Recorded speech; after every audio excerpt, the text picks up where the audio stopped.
Hi hello నమస్తే, నా పేరు లక్ష్మణ్. మీకు షార్ట్ ఫిల్మ్లో నటించే అవకాశం మరింత ఆలస్యం. ఇప్పుడే సబ్స్క్రైబ్ చేయండి, లైక్ చేయండి. ఇంట్రెస్ట్ ఉంటే నేను యాక్టింగ్ చేస్తాను అని ఒక కామెంట్ పెట్టండి.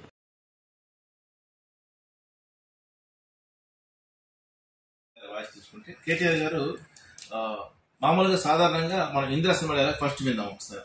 అందులో ఎలా ఉంటుంది, చిరంజీవి గారు ఎలా డైలాగ్ కొడతారు, దాన్ని కేటీఆర్ గారు చెప్తే ఎలా ఉంటుంది ఒకసారి చూద్దాం. ఓ వీరశంకరయ్య, ఏం చూసి పెట్టాడు మీ ఎన్నిక పేరు? నువ్వు కన్నవ పెంచావా? మొక్కే కథని పీకిస్తే పీక కోస్తారా? ఇది అలా ఉంటుంది డైలాగ్. ఈ డైలాగ్ నీ కనుక మన కేటీఆర్ గారిని చెప్పమంటే ఎలా అంటారు? వారి సందర్భంలో మీటింగ్లో కలిచారు, దాన్ని వారు చెప్తే ఎలా చెప్తారు?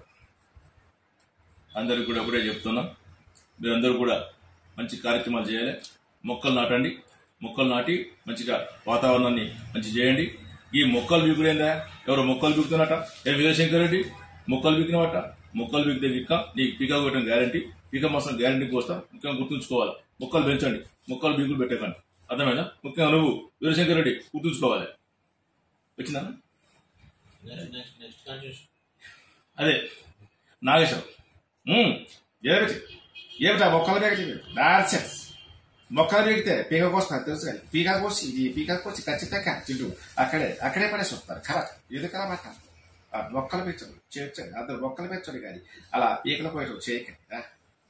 నాన్నగారు మీరేంటి అక్కడ మొక్కలు పీకుతుంటే వీరశంకర్ రెడ్డి మీరు వచ్చి పీకొద్దంటే వాడి కోపం వచ్చి వాడు మీ పీక వస్తే నేను మళ్ళీ వాడి దగ్గరికి వెళ్ళి వాడి పీక నేను కోస్తే ఇవన్నీ ఎందుకు నాన్నగారు? పీకనేయండి మొక్కలు, పీకేస్తే పీక మనకెందుకు?